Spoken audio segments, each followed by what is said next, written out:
কবিরা গুনাহ হচ্ছে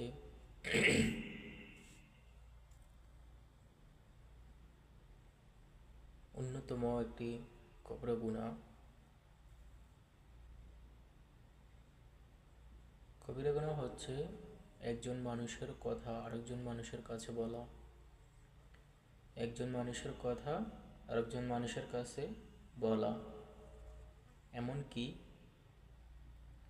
গীবত, চগলখড়ি, কথা কাটাকাটি, একে অপরকে খোঁটা দেওয়া,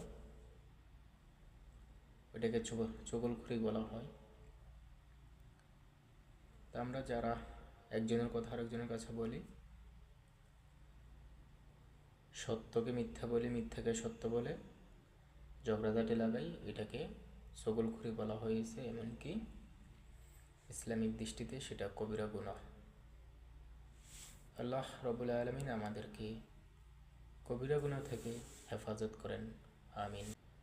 দ্বিতীয় নম্বরে রয়েছে আত্মীয় স্বজনের সাথে সম্পর্ক ছিন্ন করা। আত্মীয় স্বজনের সাথে সম্পর্ক ছিন্ন করা, এটাকে ইসলামিক দৃষ্টিতে কবিরা গুনাহ বলা হয়েছে।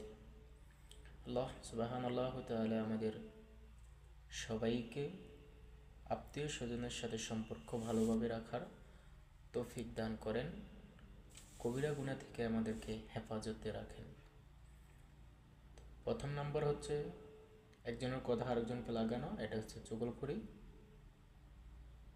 মিথ্যা সত্যকে অ্যাডজাস্ট করে কথা কাটাকাটি করা বা একজনের গীবত আরেকজনকে বলা, এটাকে চগলখড়ি। ইসলামিক দৃষ্টিতে সেটা কবিরা গুনাহ বলা হয়েছে।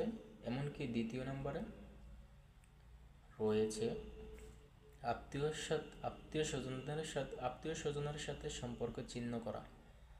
আত্মীয় স্বজনের সাথে সম্পর্ক ছিন্ন করা, এটা একটা কবিরা গুনাহ।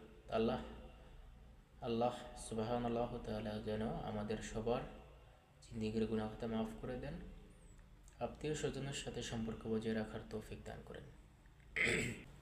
তৃতীয় নম্বরে রয়েছে অবৈধ পথে টাকা উপার্জন করা এবং বক্ষণ করা।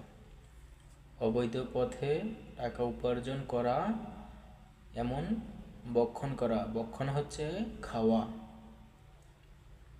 তৃতীয় নম্বর রয়েছে অবৈধ পথে টাকা উপার্জন করে খাওয়া, এটাকে ইসলামিক দৃষ্টিতে কবিরা গুনাহ বলা হয়েছে।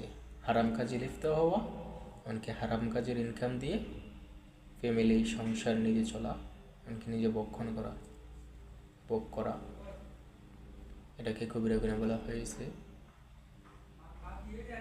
আল্লাহ সুবহানাল্লাহু তাআলা যেন আমাদের সবার জিন্দেগির গুনাহ খাতা মাফ করে দেন, সঠিক পথে চলার তৌফিক দেন, আমিন। চতুর্থ নম্বরে রয়েছে মানুষের উপকার করে খোঁটা দেওয়া।